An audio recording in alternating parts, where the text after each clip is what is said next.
Greetings everyone and welcome back to No BS Baking. You have JP here, and today I want to expand on my last video regarding using a simple base formula with minor adjustments in conjunction with an overnight proof to create a number of different bread products.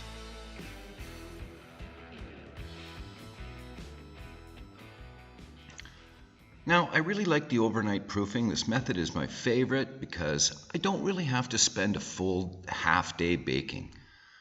I don't really feel like hanging around my kitchen punching back dough or folding high hydration doughs every hour, and as you know, some of these recipes require this numerous times.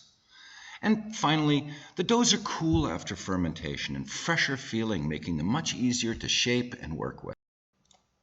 And lastly, way less physical handling time. I think I spend maybe 15-20 minutes maximum working these doughs. Now, when it comes to no-knead bread, I've seen some online resources and channels producing some pretty okay breads. However, these products often include some rest and fold steps, and some of the nicer ones I see even use the overnight slow proof or bulk fermentation process I prefer, and yet others do not. Now, bread is something personal, and if no-knead bread that produces irregular shapes, has low volume, and in many cases would probably be classified by a true baker as a fail, is okay with you, then who has the right to say otherwise? Now, I'll get into no-knead breads in another video that I'm currently working on, and to create the ultimate lazy baker bread that takes very little work and very little handling. As I mentioned in my previous video, many products can be made using the same base recipe and the overnight bulk fermentation process that I talked about in that video. So today, I'm here to put my money where my mouth is. So the last time we made focaccia with 75% hydration, a little less sugar, and approximately double the olive oil from the base recipe. Now, on the right, I will revert back to the original base plan and its corresponding percentages, and finalize my hydration for both of these products at 63%. First to note is that I have a 14-inch deep dish pizza pan. I want to make a nice pizza shell that fits it nicely.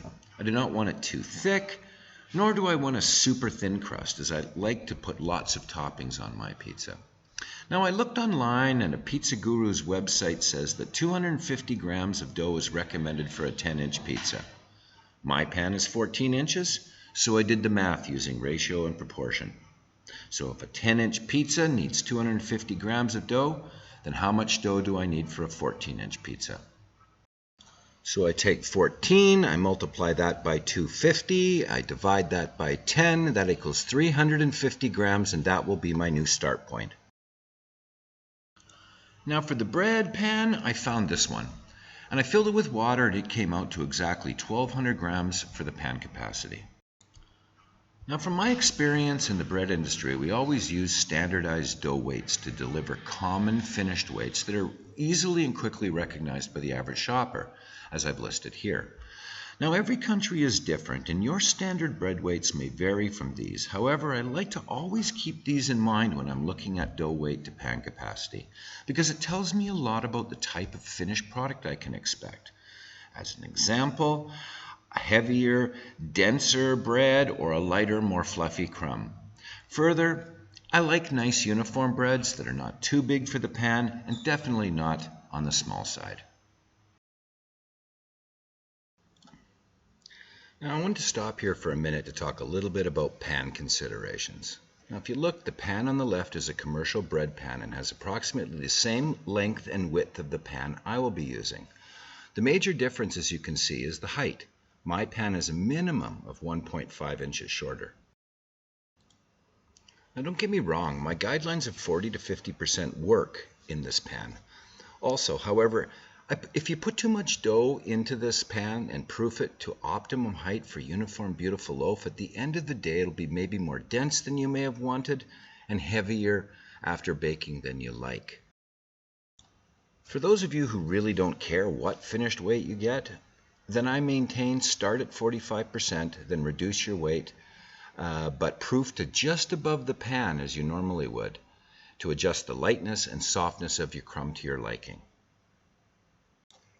Now for me, I still want to hit as close to the 450 gram finished weight as part of my personal challenge and see what this bread looks like in this pan based on my target finished weight of 450. Remember also, the denser the crumb, the longer you have to bake, and for me, I do not want to exceed 30 minutes.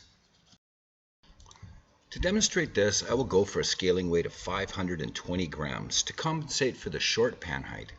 Now, this will translate to about 43% of pan capacity. My goal is to get as close to the 450 or 1 pound finished mark with hopefully not a really dense crumb.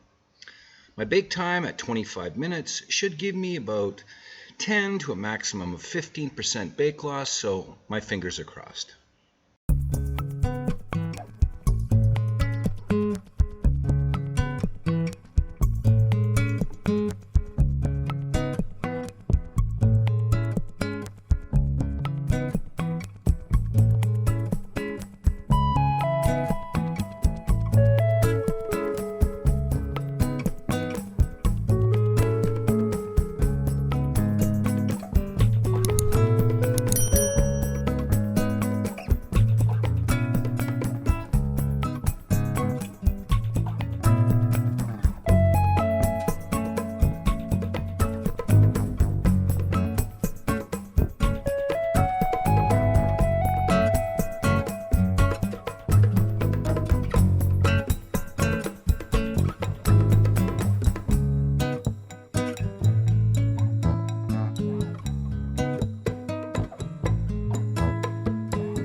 Thank you for watching the video. Be sure to check out some of these other great videos that I have here in my library, and please give me a like and subscribe. It really helps me get this channel going. And until next time, see you. No BS Baking.